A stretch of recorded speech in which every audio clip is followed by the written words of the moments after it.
Bonsoir à tous, voici le rendez-vous annuel que vous fixez nos développements. Voici une analyse de la situation socio-économique de votre province. Ce sont les chiffres du Hainaut.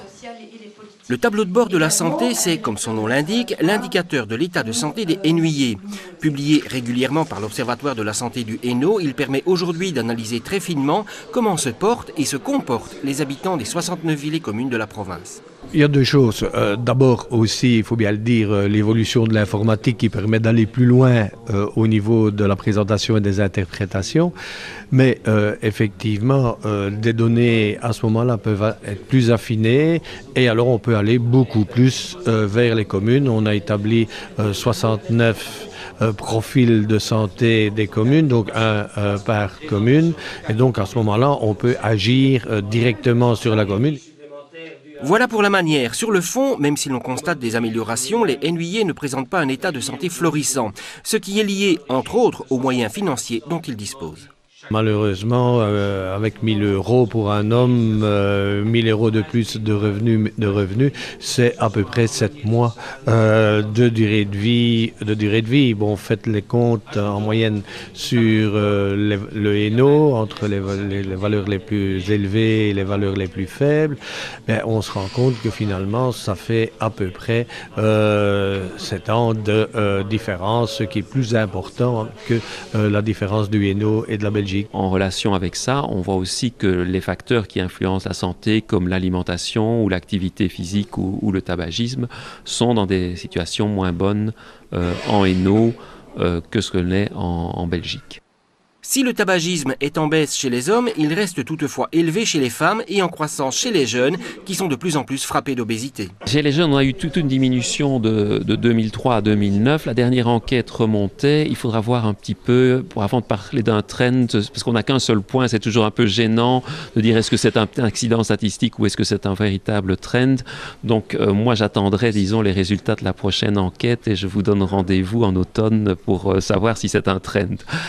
Maintenant, sur l'aspect obésité, on est plus élevé, mais chez l'adulte, on est relativement stable. Par contre, chez les jeunes, là, on est en augmentation très marquée pour ce qui concerne l'obésité de 97 à 2012. On a pratiquement doublé notre niveau d'obésité. De là à dire que les campagnes de prévention ne marchent pas, il y a un pas que l'on se refuse à franchir ici. Il y a des effets favorables puisqu'on le voit en termes d'accroissement de la consommation de fruits où on a une évolution favorable. On a quand même un effet favorable au niveau du tabagisme chez l'adulte. On a, je vais dire, cette interrogation sur le tabagisme de l'enfant. Donc je pense que, enfin de l'adolescent, pardon. Mais je pense que bon, on peut pas dire que tout ne marche pas. C'est-à-dire que bon, il y a différents éléments. Maintenant, il faut, pour pouvoir faire évoluer les choses, aussi faire évoluer le contexte. Et c'est clair que bon, il y a la question de l'accessibilité. À la fois, je dirais, culturelle, mais aussi économique aux aliments sains. Et donc là, c'est de nouveau un élément que l'on doit prendre en compte. On sent que l'opinion publique évolue trop lentement à notre goût vers une prise de conscience qu'elle peut elle-même gérer une partie de sa santé, mais il faut bien dire que les moyens que l'on met à la disposition de la prévention et surtout de la promotion de la santé sont relativement modestes. Donc on ne doit pas s'attendre à des changements manifestes. C'est un petit peu cause et effet. Si vous intensifiez l'action, probablement que les réponses seraient plus importantes.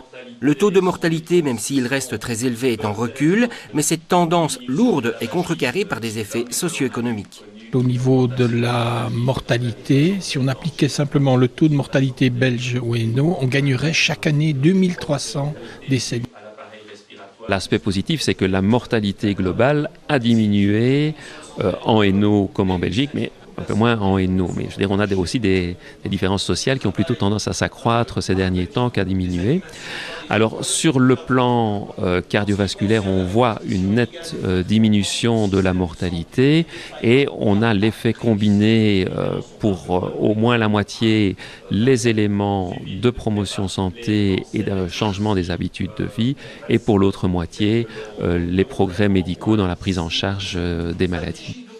Au-delà des chiffres, c'est donc sur le manque de moyens réservés à la prévention des maladies que ce tableau de bord met l'accent. Si la province de Hainaut se dépense sans compter, d'autres niveaux de pouvoir devraient à terme s'impliquer davantage. La province de Hainaut s'est associée à l'installation d'un réseau de fermes pilotes de veille sanitaire et c'est l'une d'entre elles que nous visiterons ensemble la semaine prochaine à Grand Rang, très précisément. À très bientôt.